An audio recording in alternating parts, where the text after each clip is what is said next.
2021년 2월 24일 수요일 오늘의 말씀을 함께 나누도록 하겠습니다.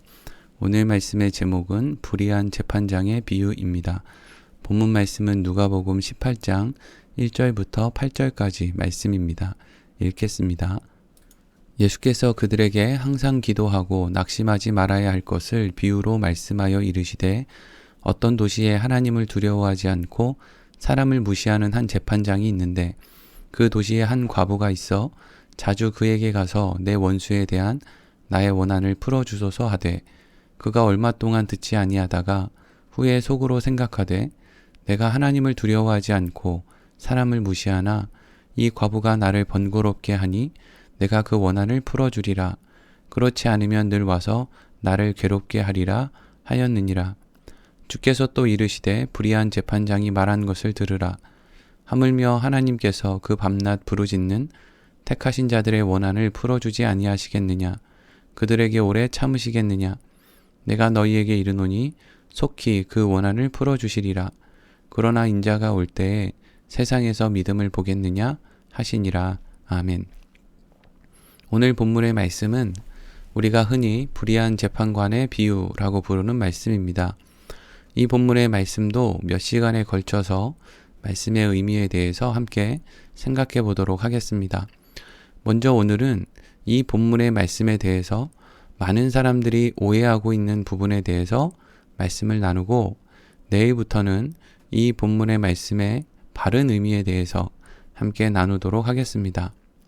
오늘 본문 말씀을 많은 사람들이 오해하는 이유는 오늘 말씀의 시작이 이러하기 때문입니다.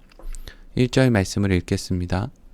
예수께서 그들에게 항상 기도하고 낙심하지 말아야 할 것을 비유로 말씀하여 아멘. 오늘 말씀의 시작은 예수님께서 사람들에게 항상 기도하고 낙심하지 말아야 할 것을 비유로 말씀하셨다는 것으로 시작이 됩니다. 그래서 사람들은 오늘 본문의 말씀이 예수님께서 기도의 방법에 대해서 가르쳐 주시는 것이라고 쉽게 오해를 합니다. 그래서 오늘 본문의 말씀을 예수님께서 기도의 방법을 가르쳐 주시는 것이라고 생각하게 되면 이어지는 말씀이 어떠한 말씀으로 보이게 됩니까? 이어지는 말씀을 보도록 하겠습니다. 2절에서 5절 말씀입니다. 읽겠습니다. 이르시되 어떤 도시에 하나님을 두려워하지 않고 사람을 무시하는 한 재판장이 있는데 그 도시에 한 과부가 있어 자주 그에게 가서 내 원수에 대한 나의 원한을 풀어주소서 하되 그가 얼마 동안 듣지 아니하다가 후에 속으로 생각하되 내가 하나님을 두려워하지 않고 사람을 무시하나 이 과부가 나를 번거롭게 하니 내가 그 원한을 풀어주리라. 그렇지 않으면 늘 와서 나를 괴롭게 하리라 하였느니라. 아멘. 방금 읽은 2절에서 5절까지 예수님께서 하신 비유의 말씀은 소위 불의한 재판장이라고 불리는 사람과 과부가 등장을 합니다. 과부는 원한을 가지고 있는 사람이었고 불의한 재판장은 하나님도 또 사람도 두려워하지 않고 무시하는 그러한 사람이었습니다. 과부가 자신의 원한을 가지고 재판장을 찾아갔습니다. 재판장이 어떻게 합니까? 과부의 말을 철저히 무시했습니다. 그런데 시간이 지나고 결국 이 재판장은 과부의 원한을 풀어주게 됩니다. 왜 재판장은 과부의 원한을 풀어주었습니까? 과부가 계속해서 재판장을 찾아오는 것이 번거롭게 여겨졌기 때문이었습니다. 그래서 오늘 본문의 말씀을 예수님께서 우리에게 기도의 방법을 가르쳐 주시는 것이라고 생각하는 사람들은 오늘 본문의 결론을 어떻게 내립니까? 그러니까 우리가 하나님께 기도할 때도 한 번 기도하고 포기하는 것이 아니라 하나님께서 번거롭게 느껴지실 정도로 열심을 다해서 기도하면 하나님께서 그 기도에 응답해 주실 것이다 라고 하는 결론을 내리는 것입니다. 사랑하는 성도 여러분, 성경을 볼 때 이러한 생각을 가지고 보는 것만큼이나 성경을 오해하는 어리석은 그러한 생각은 없습니다. 하나님은 우리가 바라지도 않은 하나님의 독생자 예수 그리스도를 이 땅에 보내셔서 십자가에서 죽도록 하신 분이십니다. 그것은 하나님은 우리가 생각하지도 못한 필요까지도 채우시는 분임을 우리에게 가르쳐 주시는 것입니다.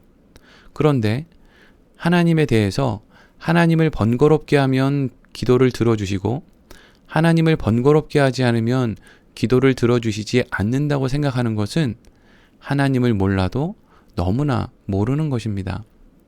기도에 대한 성경의 말씀, 이러한 말씀을 우리가 잠깐 생각해 보겠습니다. 고린도후서 12장 7절에서 9절까지의 말씀은 사도 바울이 하나님 앞에 기도했다가 거절당한 그러한 내용을 담고 있습니다. 고린도후서 12장 7절에서 9절 말씀을 제가 읽겠습니다. 여러 계시를 받은 것이 지극히 크므로 너무 자만하지 않게 하시려고 내 육체의 가시 곧 사탄의 사자를 주셨으니 이는 나를 쳐서 너무 자만하지 않게 하려 하심이라.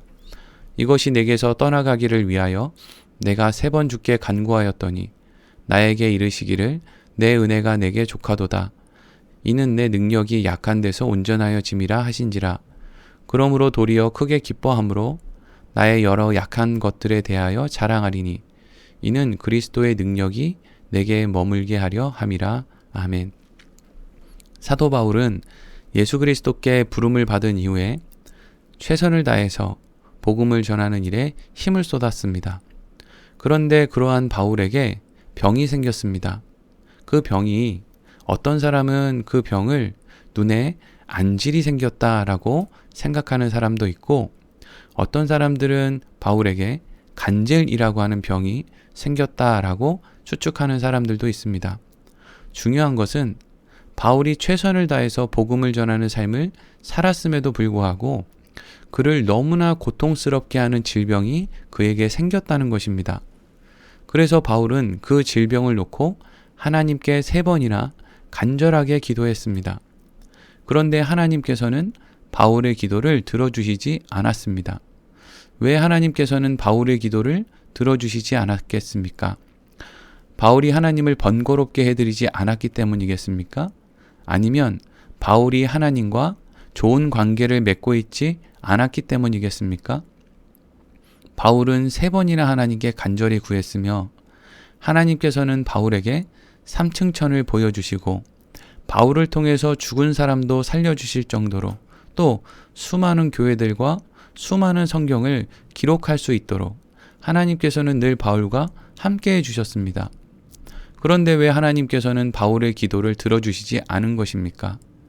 애초에 바울에게 생긴 질병이라는 것이 하나님께서 바울을 위해서 허락하신 것이기 때문입니다. 바울은 자신의 기도에 대한 하나님의 응답을 이렇게 설명해 줍니다. 내 능력이 약한 데서 온전하여 짐이라 하신지라. 그러므로 도리어 크게 기뻐함으로 나의 여러 약한 것들에 대하여 자랑하리니 이는 그리스도의 능력이 내게 머물게 하려 함이라. 아멘. 하나님께서는 바울이 약해지면 약해질수록 더욱더 온전하여지기 때문에 약하면 약할수록 예수 그리스도의 능력을 더욱더 의지하기 때문에 일부러 바울에게 질병을 허락하셨다라고 말씀해 주셨다고 바울은 말하고 있습니다. 하나님께서는 바울에게 무엇이 필요한지를 아시고 바울의 필요를 먼저 채워주셨는데 그 필요가 바로 바울에게 있어서는 질병이었던 것입니다. 다시 오늘 본문으로 돌아가 보겠습니다. 오늘 본문의 말씀을 예수님께서 기도의 방법을 가르쳐 주신 것이다 라고 생각해서 열심히 최선을 다해서 기도하면 하나님께서 응답을 해 주신다는 말씀으로 받아들이게 되면 어떤 문제가 생기겠습니까? 우리가 어떠한 기도를 하느냐에 문제가 생깁니다. 우리가 하나님께 기도하는 대부분의 내용들은 어떤 것들입니까? 하나님께 돈을 달라고 기도합니다. 하나님께 건강을 달라고도 기도합니다. 내가 원하는 사람과 결혼을 하게 해달라고도 기도합니다. 내 자식이 좋은 학교, 좋은 직장, 좋은 배우자를 만나게 해달라고도 기도를 합니다. 여러분 곰곰이 여러분 마음에 솔직한 생각으로 한번 생각해 보십시오. 그리스도인들이 간절히 기도하는 모든 것들이 이 세상에서 다 이루어질 때 이 세상은 어떻게 되겠습니까? 이 세상은 결국 천국이 되겠습니까? 아니면 지옥이 되겠습니까? 사랑하는 성도 여러분, 사랑하는 독생자 예수를 우리에게 허락하신 하나님을 믿되 진심으로 믿으십시오. 하나님을 진심으로 믿는다는 것은 하나님을 아버지로 믿는 것입니다. 세상에 어떤 부모가 자식이 필요한 것을 구할 때마다 그 필요를 채워주겠습니까?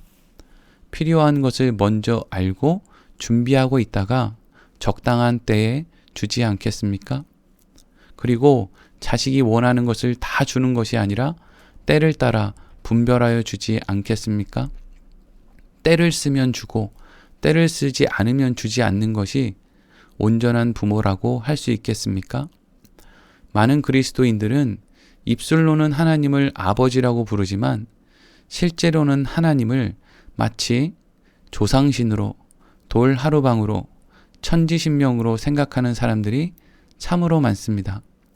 하나님은 우리가 정성을 쏟으면 무엇이든 들어줄 것이라고 말하는 세상의 우상이 아님을 우리는 늘 잊지 말아야 합니다. 사랑하는 성도 여러분, 하나님께서는 데살로니가전서 5장 17절 말씀에서 쉬지 말고 기도하라 라고 말씀하셨습니다. 이 말씀은 그렇게 기도하면 쉬지 않고 기도한 모든 것들을 다 이루어 주시겠다는 말씀이 아니라 하나님께서는 우리가 기도하는 모든 것을 쉬지 않고 듣고 계신다는 것을 말하는 것입니다. 그러나 아버지 되신 하나님께서 우리의 모든 기도를 듣고 계신다고 해서 우리가 원하는 모든 소원을 들어주신다는 것은 아닙니다. 그런데 들어주실 것도 아닌데 왜 쉬지 않고 기도하라고 말씀하십니까? 그것이 하나님의 우리의 아버지 되신다는 아주 중요한 비밀입니다. 부모는 자식의 모든 것을 알고 싶고 이미 알고 있는 것도 자식의 입을 통해서 또 듣고 싶은 법입니다. 인간의 부모와 자녀도 자녀의 모든 것을 그 부모가 알고 싶은 법인데 왜 하나님 아버지께서 우리의 입술로 우리 인생에 펼쳐지는 모든 일들을 이야기하는 것을 기뻐하시지 않으시겠습니까? 하지만 그것이 우리의 아버지가 되시는 하나님이심을 분명히 드러내준다고 해서 하나님께서 분별 없이 우리의 모든 소원을 다 들어주신다는 뜻은 아닌 것입니다. 왜냐하면 우리의 소원이라는 것이 꼭 우리의 삶을 좋은 곳으로 인도하는 것이 아니기 때문입니다. 우리의 모든 기도를 쉬지 않고 듣고 계신 하나님께서는 반드시 어리석은 자녀의 방법이 아닌 지혜로운 아버지의 방법으로 자녀들을 가장 좋은 곳으로 곧 영생으로 인도해 주실 것입니다. 오늘 말씀을 마치겠습니다.